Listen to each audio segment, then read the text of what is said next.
Welcome to Longterm. My name is Ty King, and this is the podcast where we talk about lots of different types of recovery, whether it's from drug addiction or gambling or just enduring life, which we often have to find a time or a way to, bounce back from, or realize that we even need to bounce back from something, or that it was a trauma in our life, or it was a moment where we didn't really have a lot of choices, or we didn't see many choices at the time. I look forward to seeing where this conversation goes, because I've got a friend here for my guest today. And I'm looking forward to talking with Latonya. You want to say hi? Hello, everyone. Hey. Hey, y'all. She acts so shy, but she's the opposite, the person. I think It's the camera. it's the camera, but you're going to forget that the camera's even there. Absolutely. After a while. Forgotten. Okay. Anyways, let's get right into it. So, Latonya, who are you? Oh, God. Who am I not? Who are you? Who am I not? I am a advocate for authenticity Okay. above all things. All right. I'm a mom. I'm a sister. I'm a daughter. I'm a podcaster. I'm a life coach. I'm a teacher. You do have a lot of jobs. I am a Jill of all trades. Okay. That's what I like to categorize myself as. I like it. Yes. Yeah. Nice. You name it, I can probably do it. Okay. So the main thing that you're doing now is, you teach on leadership, right? At the university. Which one? So Spelman and University of Maryland Global Campus. I'm an admissions advisor for University of Maryland Global Campus. Wow. Nice. Yeah. Really cool. It's super On top cool. of that, you're doing coaching for people. I do doing life coaching life and coaching. business coaching. And business coaching. And you've got your own podcast. Yes, another one on the way. And another on the way. And you help out at a local radio station here in Little Rock called Power 92. I do. Anything else? Yes, I am the executive leadership and curriculum consultant for a financial literacy nonprofit. Wow. Which Okay. has been really, really eye-opening and amazing for me, for sure. Yeah. Okay. Awesome. So that's a lot of things that you're doing a now. lot. Yeah. It's a lot. Yeah, and you sort of volunteered yourself to come on today, and I know we've been talking for a while, and and I know a little bit about, very vaguely about Right. what your story. I know that there's, drug addiction or something involved in your past, not from you, Yes. but someone that you were around, that you grew Yes. up around. So let's talk about it. Where did it start at? So, drug, yes. Alcohol, more so alcohol. So I have a parent who was an alcoholic my entire life growing up. Yeah. And so it made me grow up. And so it started from when I could remember, right? So I ended up taking like the mom role for my brother, like that parental role for my brother. So it was a learning experience. And I had a lot of resentment. And my healing journey really kind of made me overcome that and really step out of that victim role and use that as fuel to kind of catapult me into other things. I'm not a victim. I experienced that. And so I use that experience to help me help other people, to let them know, like, it's okay. You are not the only person that has happened to. It gets better. It's not easy. At all. No. It's not easy at all. It's not easy at all. But it's worth it. So. And that statement you made just earlier that you're not a victim, that's Right. that's a hard conclusion to come to. Yeah. That's a journey. Because that woe is me. It's so, you get real comfortable. Right. In that woe Saying is me. it's not my fault. It's not my fault. Yeah. Well, I went through this. Well, Yeah. this happened to me. Well, I didn't have that because Right. my parent did this or my parents did that. And it's like, you got to get out of that. Yeah. Because it's a cycle. You become being a hamster wheel. Yeah. Yeah. It cripples you. Yeah. And Yeah. yeah. And so like you can't really achieve, whatever greatness you're trying to go for. Absolutely. If every time you fail, you just say, well, I just don't stand a chance because That's this it. happened Yeah. to me. Right. Yeah. And being a mom, I don't want that for my children. And so I tell people, when you become a parent, you end up being exactly like your parent. or the total opposite. But that decision is up to you. Right. And so you can either say, I don't like the way that I was parented, so I'm going to do things differently, or that's all I know, so I'm just going to do what they did. Yeah. Yeah. Did you see? Because I don't know if you want to talk about like exactly what you went through as a kid with an alcoholic father.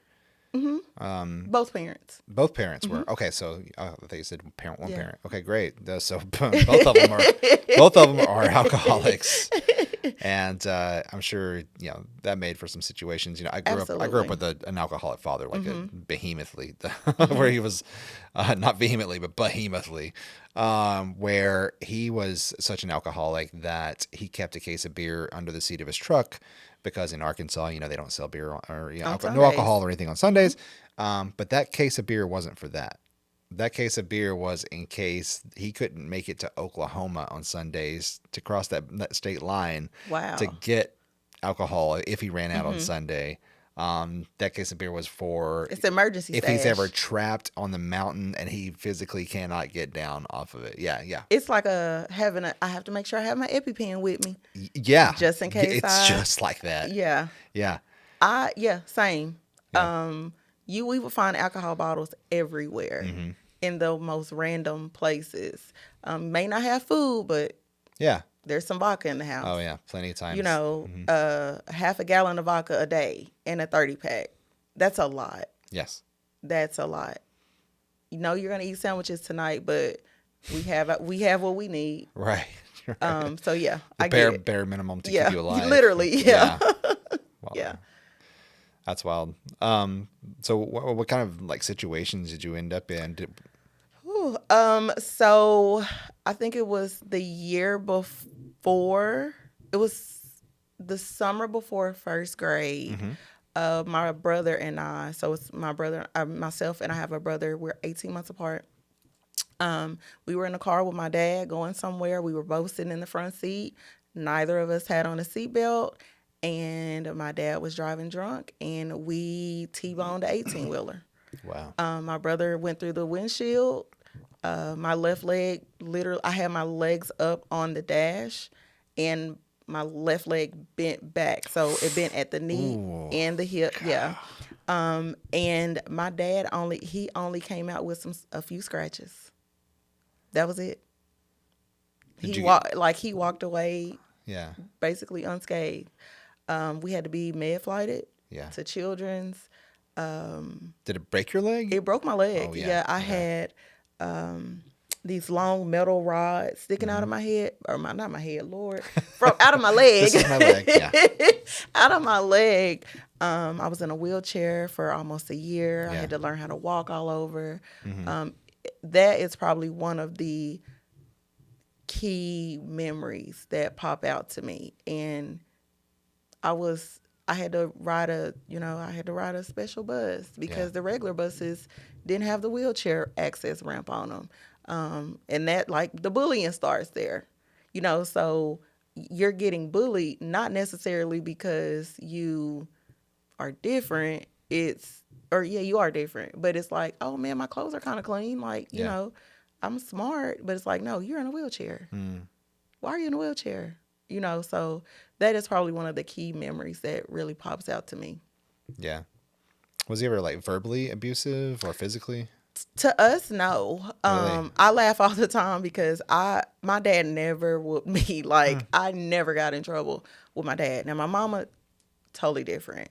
But no. Now, he was very verbally abusive to my mom, but to my brother and myself, we didn't experience that.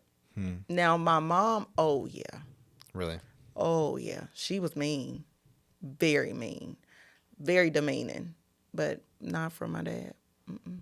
So she was verbally abusive to you guys? Or okay. Well, to me, not my brother. Just to you. But to me. Okay. And I think that, when I sit back and think about it, I think I look just like my dad.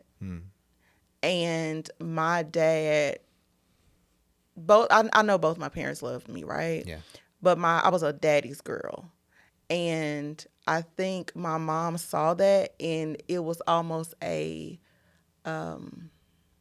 do I want to word this? I don't like to say jealousy, but it was almost like he doesn't give me that attention. He doesn't give me that Yeah. attention.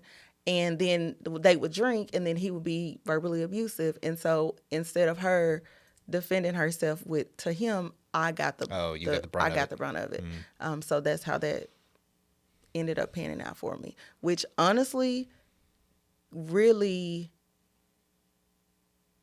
set the tone for my relationship with women, if that makes any sense. Sure, yeah, And absolutely. I talk to people about this all the time. Our moms, especially for women, our moms are like our first best friend. And so that relationship that you have with your mom really sets the standard and sets the tone for the relationships that you have with other women going forward. Right. And so you may see a lot of women who say, "Oh, I don't have any female friends. I can't get along with females." Yeah. That stems from something, and a lot of times it's from the relationship with your mom. Yeah, you're 100% right. I was just talking about this earlier with someone about how, like the way you engage and like your experience with your parents is really your first experience with people, period. Exactly. What's the first thing that happens when you're born? Yeah. You know what I mean? You're introduced to your mom. They set you on her chest. You know Yeah, what I mean? skin to If skin. dad is there, he's, picks you up and all that. But I mean, like, you're living with these people. And these are the first humans that you're learning from. You learn how to walk, you learn how to talk, you learn how to Absolutely. eat. I mean, they're teaching you everything. So you're also learning their habits. And so however they treat you is also, whether you're consciously doing or not, like you're picking up on that. Yes. And like you just said, you can become that same type of parent to your kid later on, or just to how you treat other people. Or not, but like it takes a certain kind of amount of awareness, you know what I Yes. mean? Yeah. That this is why I treat people this way, or just thinking this is like, because that's how it was It's for me. normal. That's It's how it was for me. normal, I was like, I know that everybody else at school was, that they viewed me differently. You know what I mean? I was at the bottom of the social ladder. You know, Right. you know what I mean? But I was just, going home to my father passed out in the front yard. You know what I Normal. mean? Drunk. Yeah, that was normal. Yeah. It was never everyday thing. Normal. Just walk past him, go up Yeah. in there. Like, don't wake him up. Go do your homework. Yeah. Don't wake him up. Yeah, exactly right. Yeah. And, to piggyback off what you said, with what you see is that's all you know. So even growing up, like where I am now, I have not always been here with being okay with, or being able to understand, like, oh, that's why I think like that. That's why, probably maybe within the last 5 years. Yeah. But my dad was like verbally and physically abusive to my mom when he would drink. And so that's normal for me. So when I started getting into relationships, I thought that was normal. Yeah. So I'm like, oh yeah, oh, he hit me, he loves me. Yeah. He's cussing me out. Oh, that's normal. Couples fight. That they fight all the time. Like now it's like, Yeah. oh, okay, come on. Like you're Yeah. out of there, pal. Right. But yeah, if that's what you know, that's all you know. I don't know. It's sort of like you're so used to it that it's so much easier to become more comfortable with it whenever something like that happens. Absolutely. Whenever you're fighting or something, it's like you don't even realize you're just emulating your parents, Yeah, but you're like like, that's not okay. Yeah, yeah, we're just having an argument. everything's fine. We're Yeah, fine. yeah, It's not okay. for sure. So did it ever like impede like your ability at school or anything? I mean, obviously you got into a wreck. Was your brother okay after that, by the way? He was okay. He had quite a few stitches in his forehead because he went through the windshield. Yeah. He broke his ankle. Honestly, like my injuries were the worst. Yeah. But we were fine. I mean, he was just on crutches. Like that was it. Okay. You got the wheelchair. I got You the wheelchair. crutches? Yeah, Okay. it wasn't even a cute one, but yeah, I was in a wheelchair. Okay. I had to, like as far as clothing, like of course I was very limited in the clothing that I could wear because I had these metal Sure. rods sticking out of my leg, but it did make me go and like kind of hide a little bit because I've always been like outgoing, funny, but that really changed me. And I can Yeah. remember like I was just going into first grade. I didn't have any friends. I had one friend, and she's still my best friend to this day. And I've been out of high school long time. And we became friends in first grade, and she stood up for me. She was like, "No, that's my friend. I'm gonna push her in that wheelchair." And that was one of the only friends I had for about a year. That's awesome. Yeah. but it did change. It changed the way I saw, the way I looked at people. Our living situation was never stable. Like, we were always moving, always moving. No joke, probably 20, we probably moved 20, 25 times from first grade until seventh grade. What were they doing for a living to be able to They had jobs. do that? Yeah, my Like dad consistent was. job, or are they? My dad was a retired military, and then he ended up working for a out of all places, a beer company. Perfect place for an alcoholic to work. Which he got fired because he was drinking on the job. Homer Simpson. Yeah. Okay. And then he ended up working for a wire company in Pine Bluff, and he was there for years. My mom had a job. She worked for Sunbeam Bakery in Pine Bluff. That was a consistent job. She was there for a while. It was just priorities were not where they should have been. Yeah.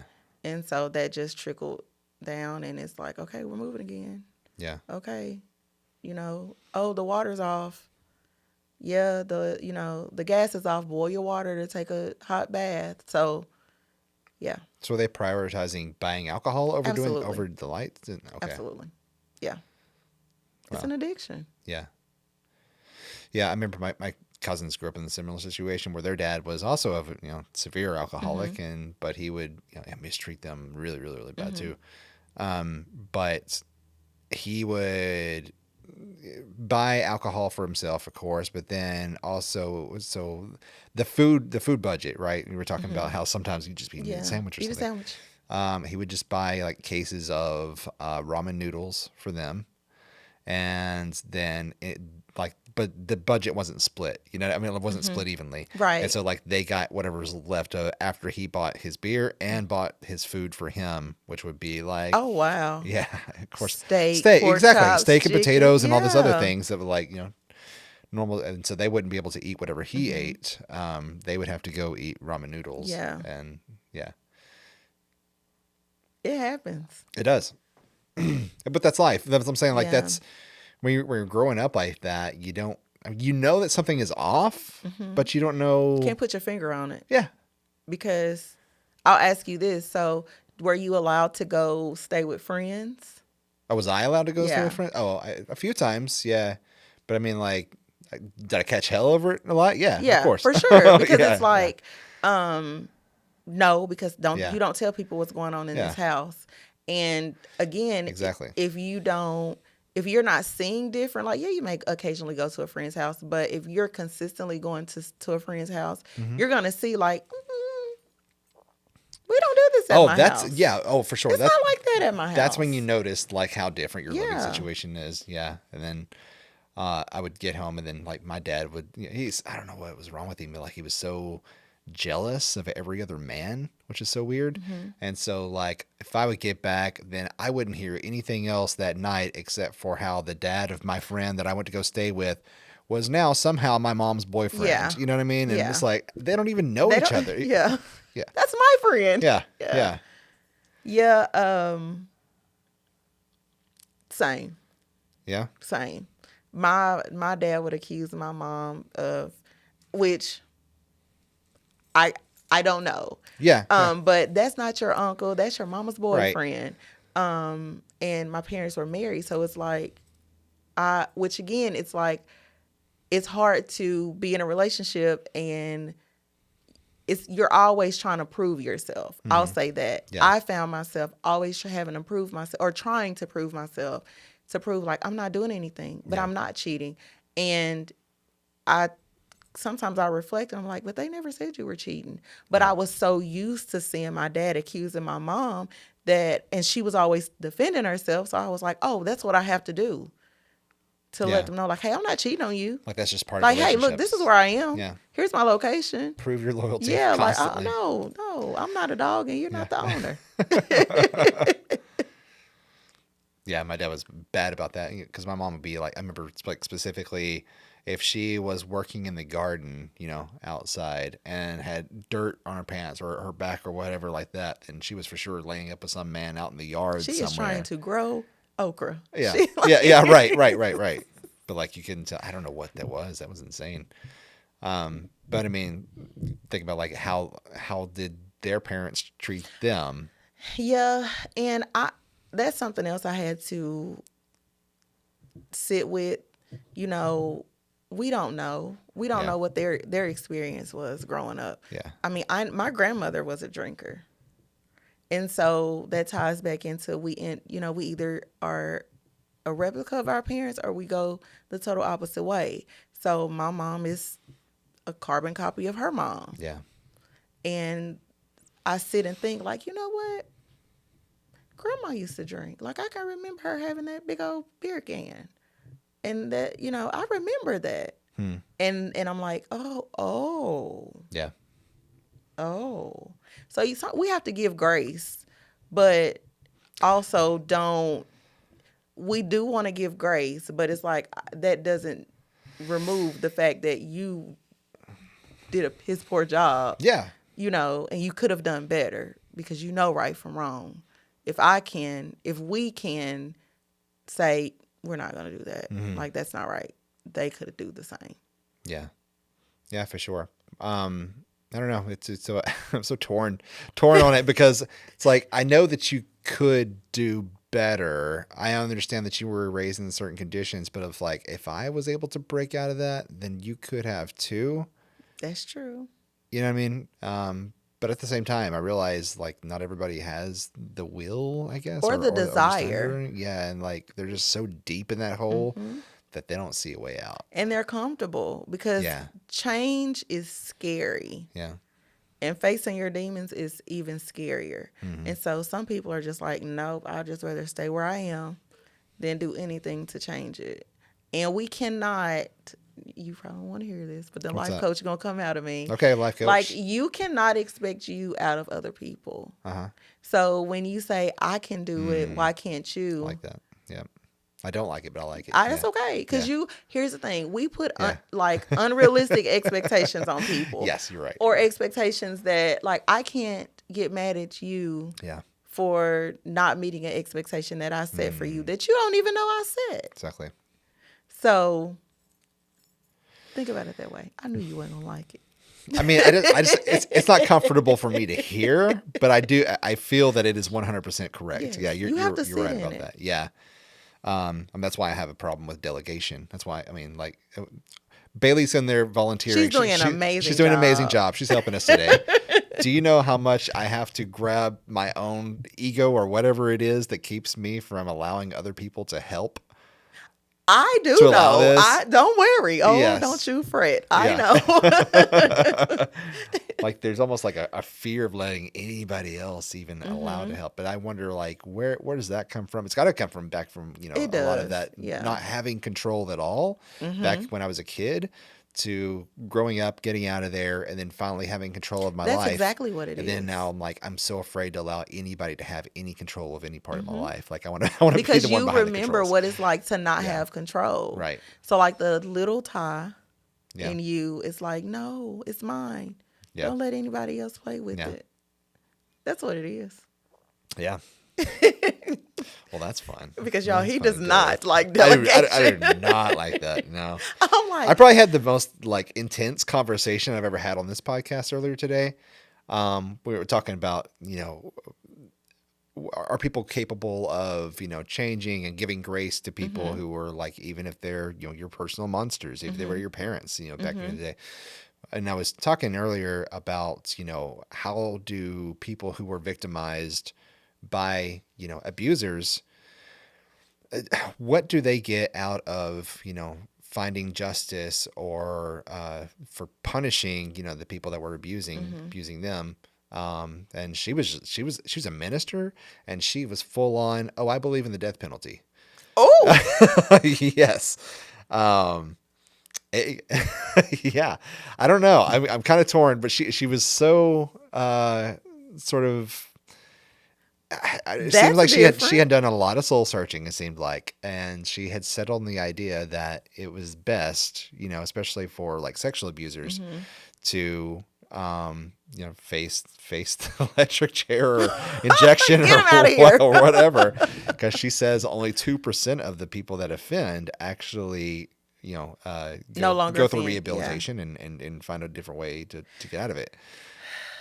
And see, as a, I'll say this, right? As a victim of abuse, a lot of times our abusers were abused themselves. Yeah. And so that goes back into they don't know any, like, Yeah, not, for no, sure. I'm not going to say they don't know any better, but it's like they are sticking with what they know. Yeah.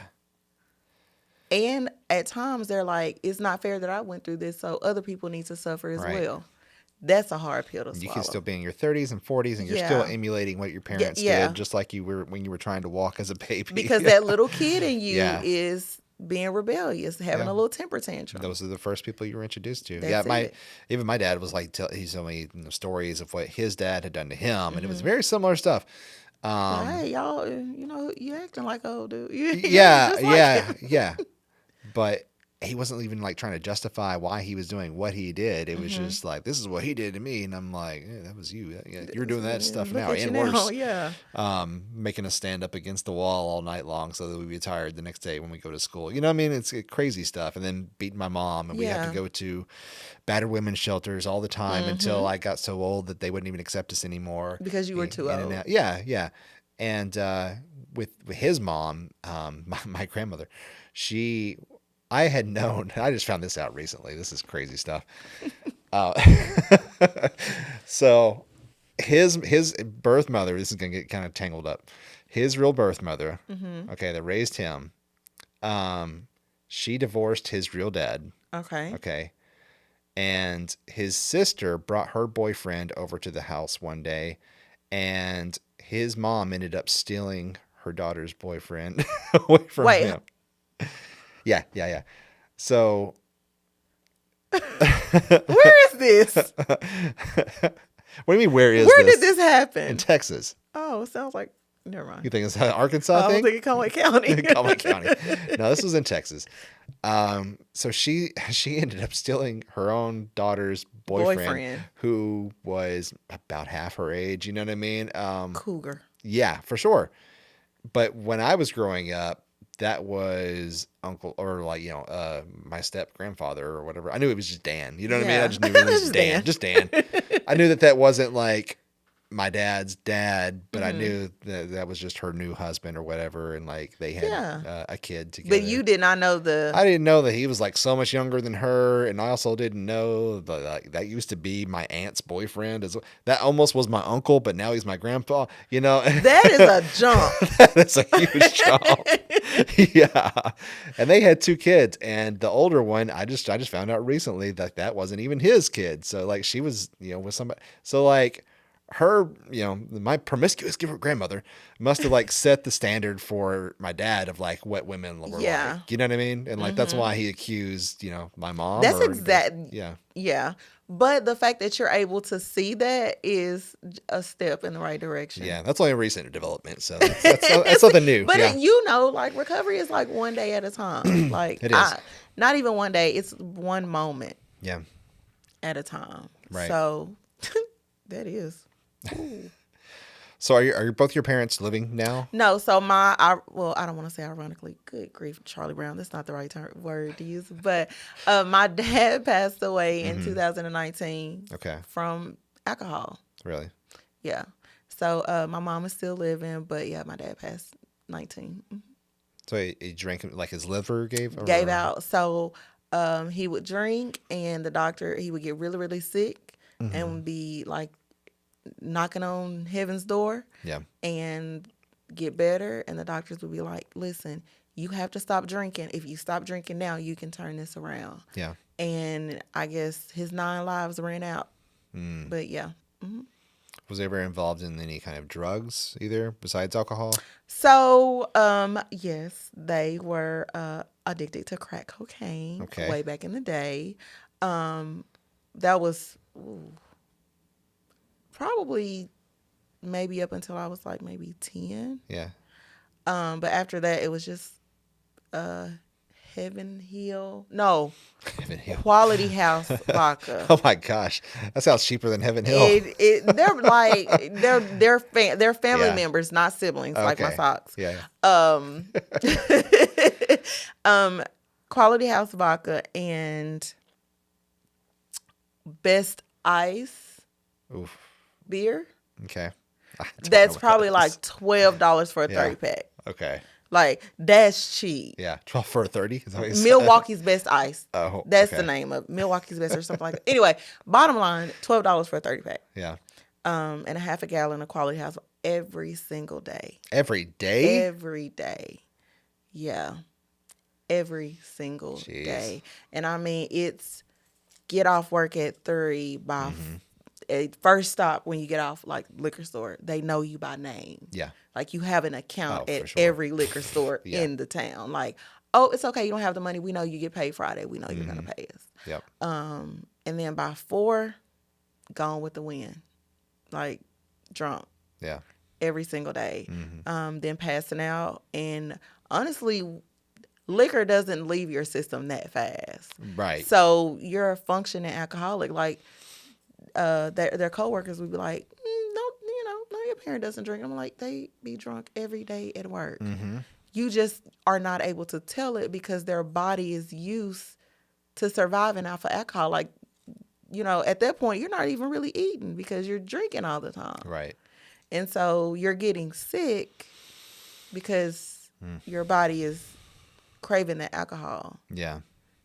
And so you're having to immediately get off work and go to the liquor store to get some liquor because you are about to shut down. Yeah. And that's serious. Like, I don't think people understand the severity of it. Like, strokes, heart attacks. Like, a lot of times people are doing that because their body is just going haywire. Like, wait a minute. Those withdrawals are horrible. No, yeah, for sure. Horrible. I still see comments every time, like, if there's like, something like KRK posts an article about somebody died of addiction or whatever. That you always go to the comments. I'm like, okay, what is the what do the people have to say about this? Well, I'm curious, like, what is the perception of the general person that goes on and scrolls through these stories, right? And so I'm still surprised by how many people still comment that addiction doesn't exist, that anytime you use a drug or alcohol, that it's a choice. And that first time, definitely a choice. Yeah, for sure.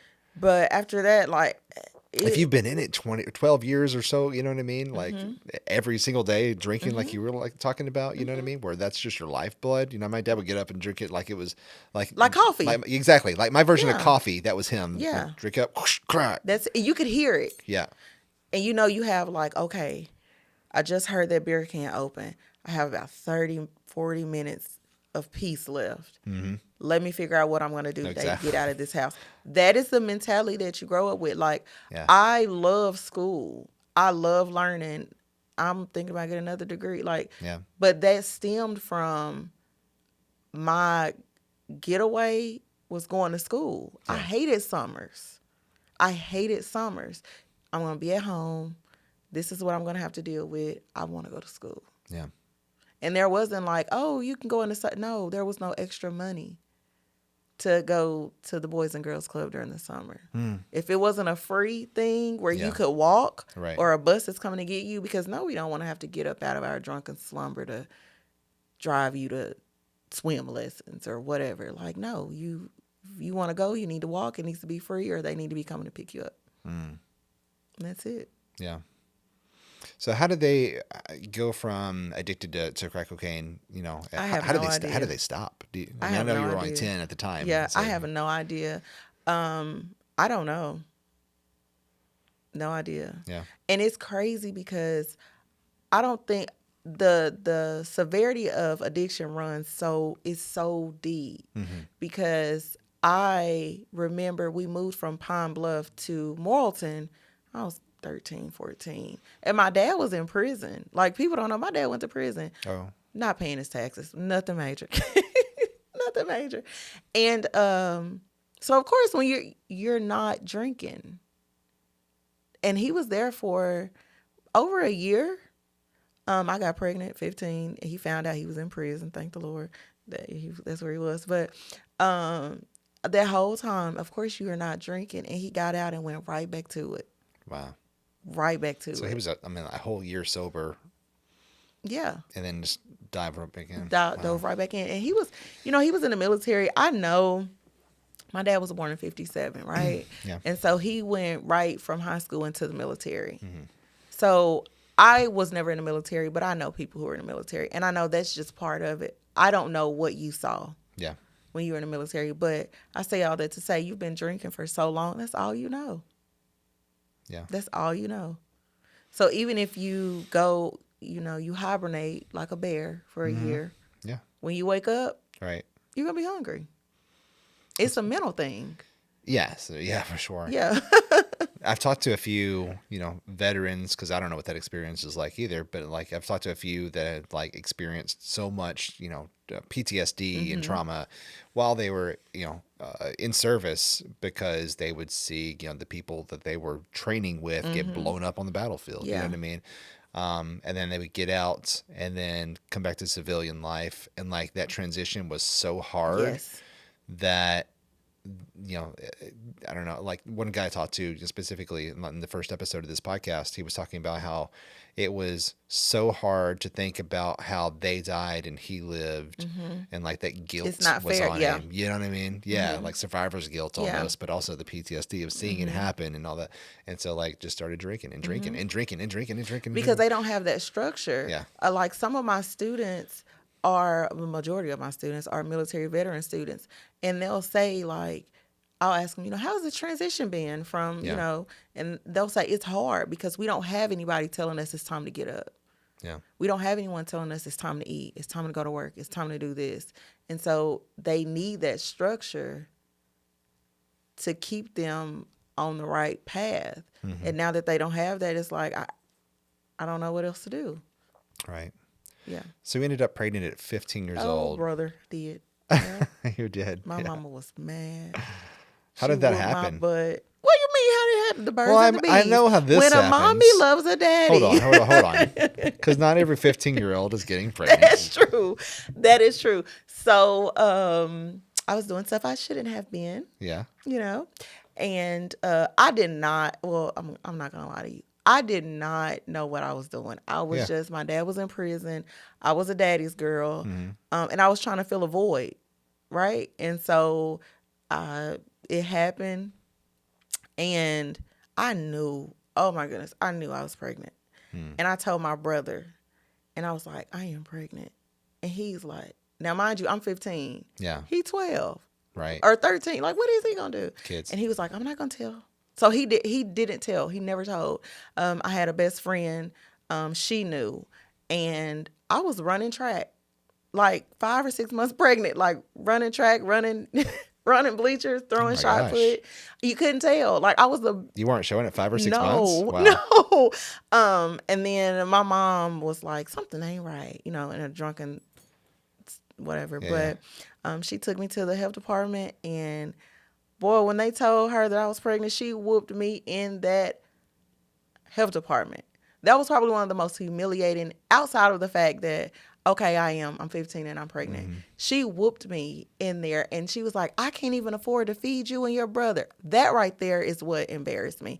Not necessarily the fact that I need you need to discipline me. I do not need to be 15 and pregnant. Right. But that part of it is like, oh, like you admitting that lets me know, like, hey, what you're doing is not right. Yeah.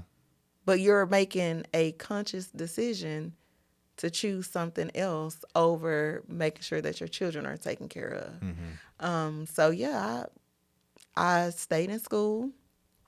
I think I had my daughter the day, it was like on a weekend or something. Like I was still going 9 months pregnant. Yeah. Like walking through school, Walton Junior High School with a rolling backpack. Wow. Sitting in the teacher's desk. Because I was too big to sit in a regular desk. Like I'm big and pregnant. Yeah. Yeah, it was crazy. It was a crazy experience. But I knew I have to do better for my daughter. Like I cannot allow her to live the type of life that I lived. And so that really, that's really what changed it. Honestly, I think had I not gotten pregnant at 15, I would not be where I am right now. So that was almost like, okay, God was like, all right, here we go. Here you go. This is what's going to fix you. Because I probably would have, I may have very well followed my mom's her footsteps as far as drinking and just being wild, because that's all I knew. So were you thinking like that at the time? You're very like introspective and self-aware now, but Like like, I wasn't thinking like that. I have always been a black sheep. Always been a black sheep. Even which my mom was the black sheep. So it's like, oh, just by defect, oh well, you're a black sheep too. You're a black sheep's kid. So I was self-aware, and I was also aware of the way that I was treated by other people, the way I was treated, the way that my brother was treated. And so my mindset was like, I got to get out of here. Whatever it takes. Like, I have to get away from here. I don't want to be in Walton. I don't want to be in Arkansas. So whatever that looked like for me, like I was willing to do that. If I had to be a video vixen, okay. Like whatever I needed to do, I was prepared to do that. yeah. And I had teachers. I'm still in contact with them now, and they were like, "You are too smart. You are too smart." And even when I got pregnant, they were like, "We don't care that you're pregnant. You made that decision. You didn't make a good grade on this test, and you're gonna retake this test." And so that really, kind of really lit the fire under me for education, because I'm like, you know what? It was just those two teachers. I had those two teachers that really pushed me. And yeah, so here I am now. My daughter will be 21 Mother's Day this year. Look at how the tables turn. She's graduating college in December.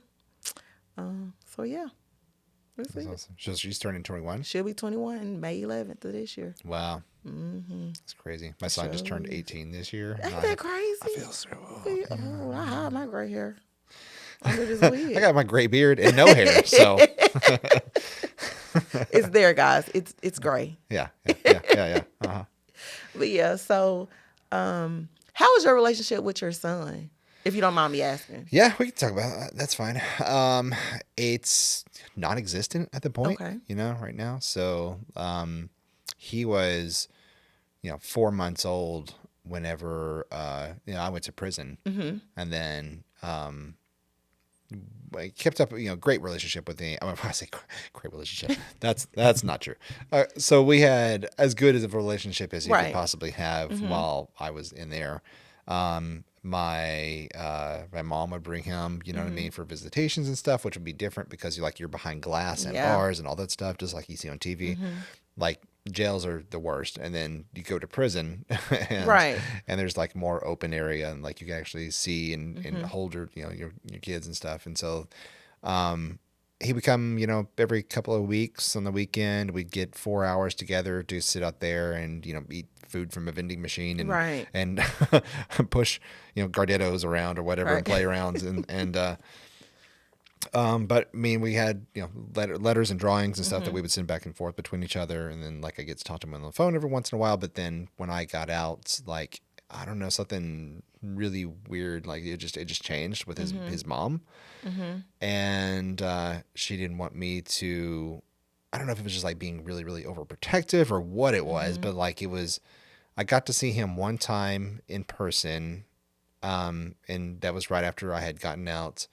And I got to see him and talk to him, but at this time he's like 14. Yeah, Ooh, 14, 15. that's a Yeah, he's not the little kid that I That's was one of able those to like ages. kid around Yeah. with and joke and draw with. You know what I mean? He's growing up Yeah. and he's going through a lot of changes. yeah. Ooh, yeah.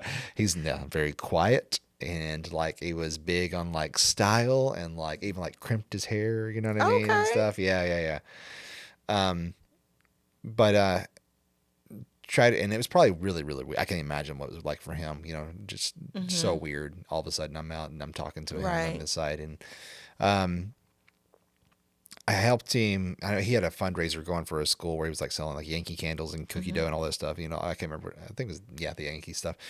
And so I was like, all right, well, I'm going to make a huge effort here and I'm going to try it. And so I Right. pushed him over his goal and I ended up contacting everybody I knew and so I, pushed him over his goal, Right. but that was still wasn't good enough. And so like she and her husband wanted to talk in person about, hey, here's a contract that we want you to sign in order to see your son.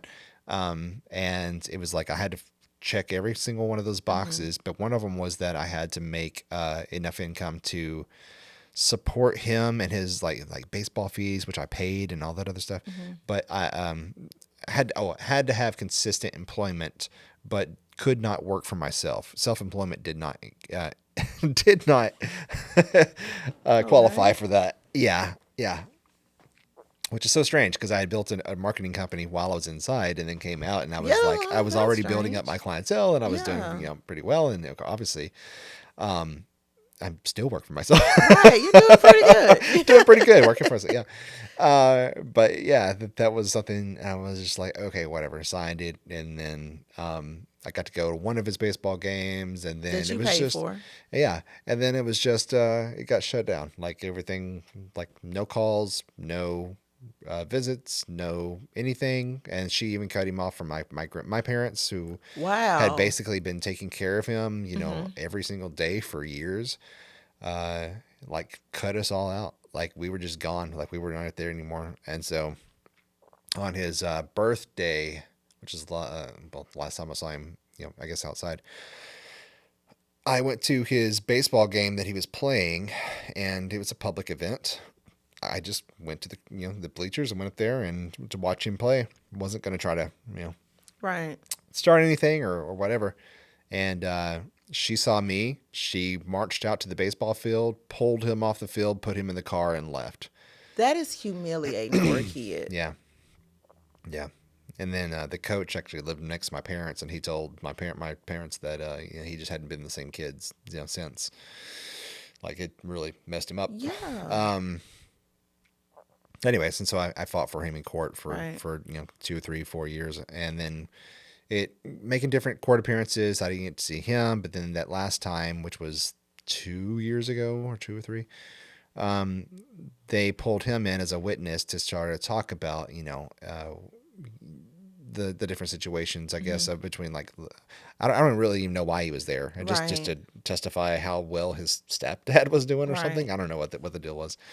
Um, but I told him before we even got started, because the judge asked him, "Hey, you know that your mom and dad are in here, and they are both fighting for Mm-hmm. custody, and that you're probably going to hear them say some bad things about each other. Mm-hmm. You might hear some of that. Is that okay with you?" And he was like, "Yeah, that's okay." And I told him, well, I told my attorney, I was like, "Let's talk to him before we even get started." Before I even continue fighting for this, because I don't want him to feel like a rope in a tug of war game, Absolutely. right? Because that's He's exactly he's what not a it piece is. of property. Yeah. He's a human being. Let's see what he wants. Does he want me to keep fighting for this or not? And Mm-hmm. so they talked to the judge, and then they had him stand up. And then Tristan said, "No, I don't want him to keep fighting for this Mm-hmm. because my stepdad is my real dad." And so I dropped it and dropped the case, and I've let it go and Wow. hope that someday I can still build Absolutely. a relationship with him. But Yeah. now It's he's, never too late. yeah, and I don't know what was going on behind those doors. Yeah, that's what I was gonna say. You don't know. I know, yeah, yeah. There were some indications that some weird stuff was going on, Mm-hmm. but I don't really know for sure what it was. And his grandfather, which is his mother's father, Mm-hmm. which was the one that was always giving me shit. You know what I mean? Whenever we're Right. dating, uh, turns out he went to prison because he was molesting his granddaughters. So, Yeah. and I know that he would go on like Missouri Yeah. trips and stuff to Branson and stuff, So and there just could bring the be grandkids. anything going Yeah, on there. yeah, yeah. So, Yeah, yeah, who knows? Hopefully someday, for sure. reaches out. But like you said, That got heavy. when it did, sorry. uh, Talking about how you're sort of shown how to parent by your parents, right? And that's where Mm-hmm. you learn. Yeah. And then you go and you start. I don't know. I don't know about you, but like when I start, I know you started like, Yeah, 15 I years started old. early. You I've been in started the early. game for Started a early. long Yeah, time. yeah, yeah, yeah. But when I did it, it was just like I don't know. I don't know what to do. Like I I was so had lost. I have no clue. no idea. Yeah. No idea what I was doing. But what I did know was I don't want to be like my parents. Exactly. That's all I Yeah. knew. And my daughter is stark difference between your, but like my daughter is literally my best friend. We Yeah. grew up together. And so I don't keep things from her. You know, I'm very honest with her. I'm very open.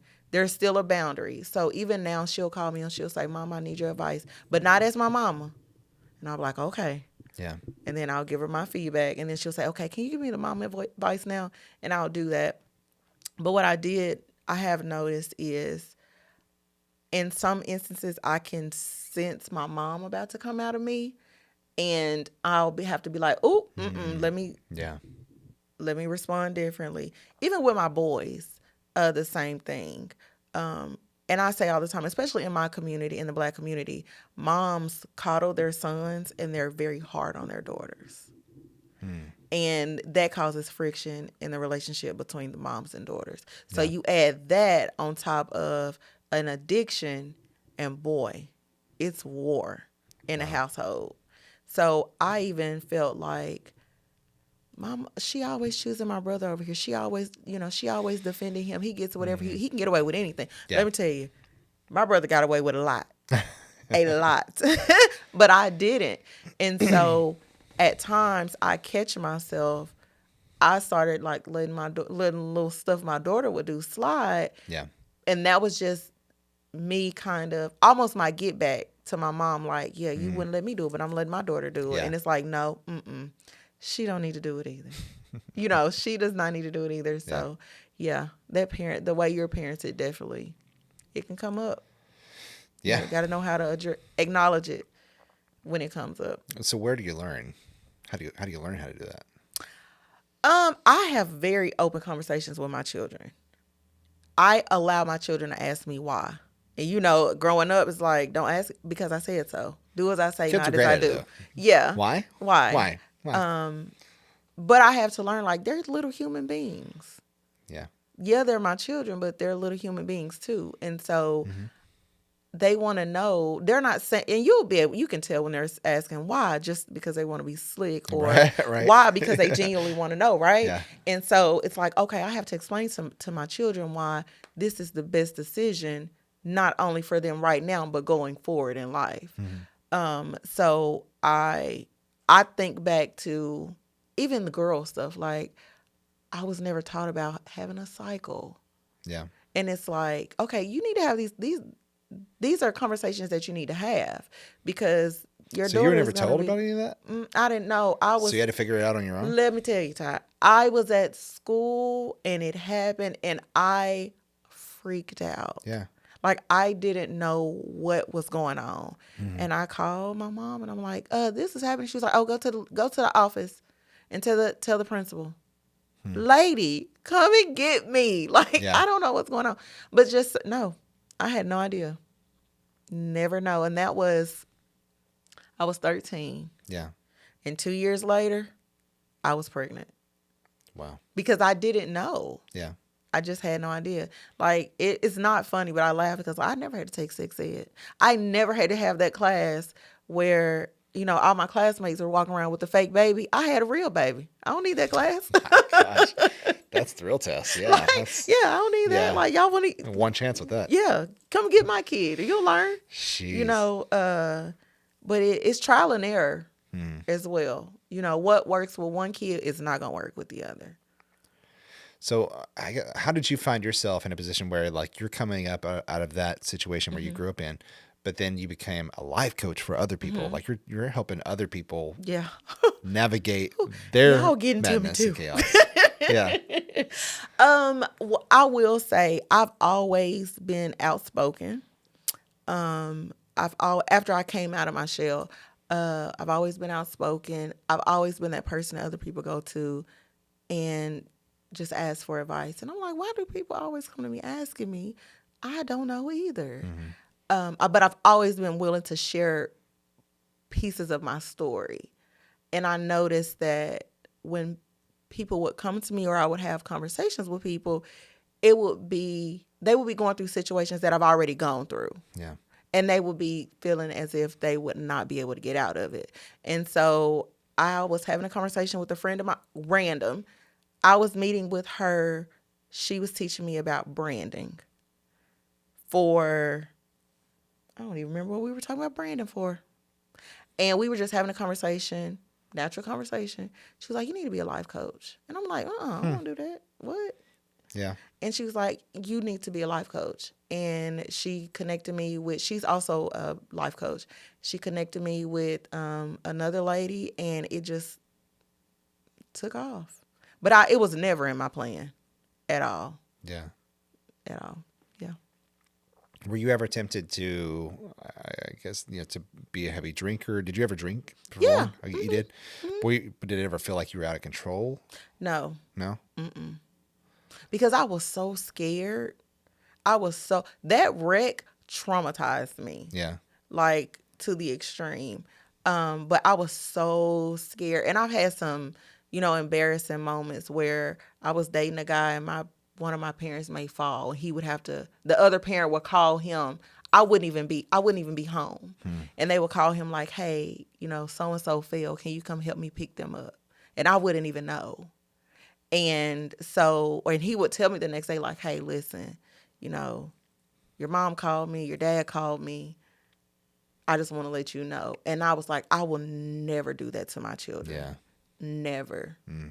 Because that's heavy. Because now it's like people are able to see, like, you're getting a glimpse into what it's like. And that's embarrassing. Right. But then I had to realize, like, that's not your burden to carry. Right. Like, that's them. That's the life that they chose. Let them deal with that and the consequences, and that does not define who you are. So I'll have a drink occasionally, but I'm scared. You know what your limit is. I'm scared. Yeah.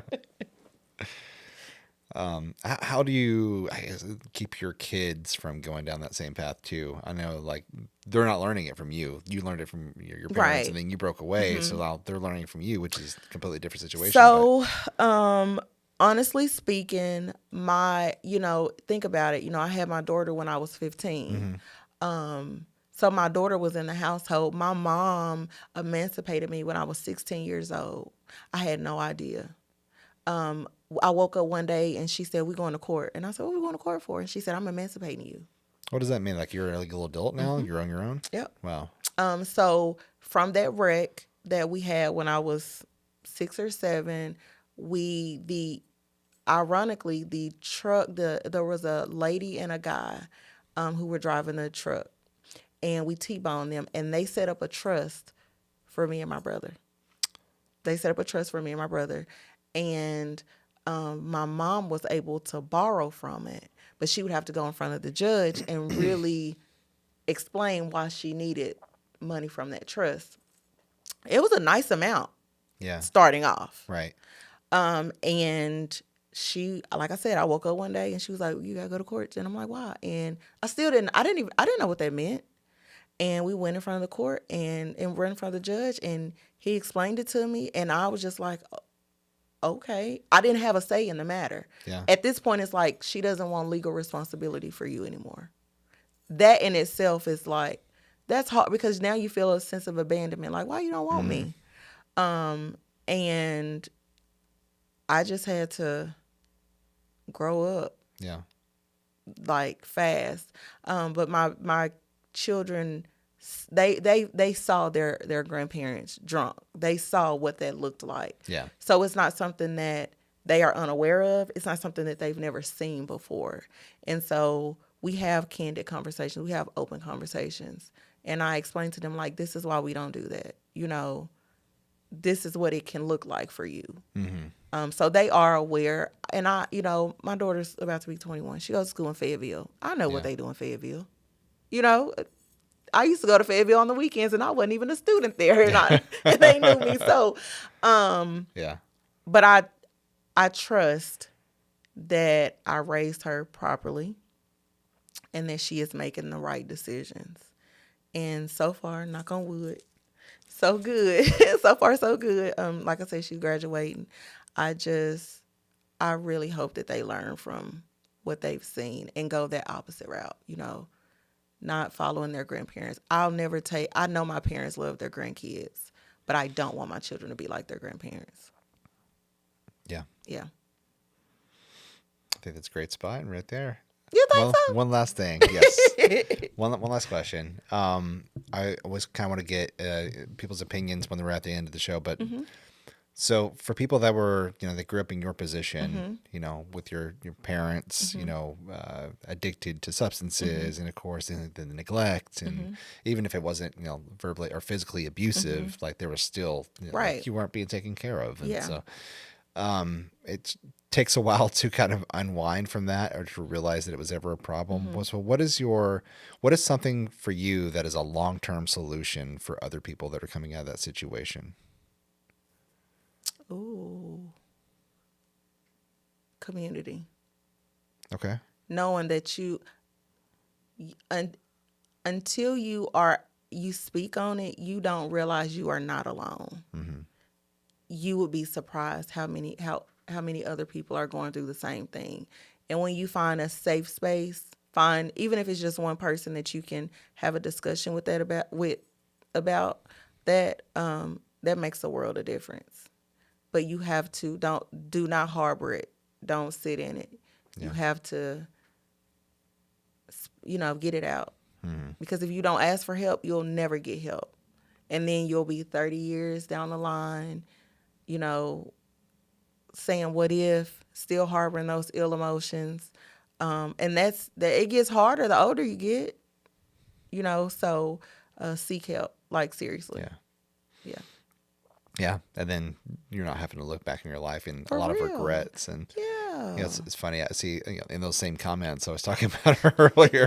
Yeah, that I like to check out every once in a while. People were like, like for instance, they're looking at changing the child labor laws here in Arkansas, and so like you can be as young as I can remember like 13 or something like that to get a job. That's what they're trying to do right now. That is traumatizing. I'm not going to have a strong opinion either way, but like it's still funny that people will go in there and be like, yes, just like you said, that can be trauma, yeah, because a lot of situations can come out of that, Yeah. On the front end, you're like, oh, like, when Dennis the Menace would go mow, he would go mow the neighbors' yards and stuff and earn a little cash on the side. That was nice, but no, it's like there are parents who will put their children to work so they don't have to. Exactly. And that's how I think of it. Yeah. Or these parents will force their children to get jobs and then take their money to feed their addiction. Yeah. Or the new thing where like where the government can't have a say in how schools punish your children. Yeah. Now. That's another one that just came out. And so like you go in the comments and people were like, well, back in my day, they just take us to the woodshed. You know what I mean? They would just beat the crap. And it's like, that's not okay. You know what I mean? Abuse. Yeah. That's abuse. Yes, you're alive and lucky you for that. But like you've got a lot to unwind from. But they don't realize that. Yeah, they don't. And I can even like on the opposite side of that, I had my daughter when I was 15, and I can just remember people saying, how dare you get pregnant at 15? And I'm like, your mama had 18 children. She was pregnant at 12. Yo mama. So like, yeah, like she was pregnant at 12. Yeah. So at least I made it 3 extra years. Yeah. Like, yeah, back in your day, that phrase is... Yeah. No. Yeah. It was abuse. It's almost like I went through it, so everybody else should have to. And that's not fair. Yeah, not at all. Because you going through was not okay when you went through so it. now you are taking the victim role, but you're trying to make everybody else a victim as well to even the playing field. Yes, that's it. That is it. It's wild. Well, Latonya, how can people keep up with you? I know you've got so many different ways to be So on Facebook, I am Latonya Holmes. Actually, I'm Latonya Holmes on all my platforms. I've grown up. Okay. And just stop with the cool names and all just be who you are. Sure. If you are interested in life coach or business coaching, my website is www.lhinnovativesolutions.com. That's it. Okay. Awesome. That's it. Very cool. That's it. Thank you for having me, No, Todd. thank you for being willing to share your Yeah, story and to come here I and told talk. you I've got learned the a lot about you. exclusive. I know we've known each other for a while, but like this is the most Yeah, I've learned about your yeah. past, of You got course, the and where you Barbara come from. Walters interview. The Barbara Walters. Yes, yes. This is the inside the studio. Yes, Yes. yeah. If you are listening to this podcast on your favorite podcast audio platform, then you can find the video version on YouTube and then vice versa. If you're watching this on YouTube, you can absolutely find this on all of your favorite podcast platforms. There are like 32, so I won't list them all Lot. here, Yes. But yeah, when you subscribe, when you like, when you share with somebody who could benefit off of hearing some of the message, what Latonya shared here today, and those insightful pieces from her being a life coach, the insight that you have now compared to where you were Yeah. while you were in it, if somebody could benefit from that, share it with them, share this episode with them so that they can hear that message and help reach them and hopefully bring them out of wherever they were or to help them overcome something that they need to come out of. So until next time, thank you so much for watching and we'll see you in the next episode.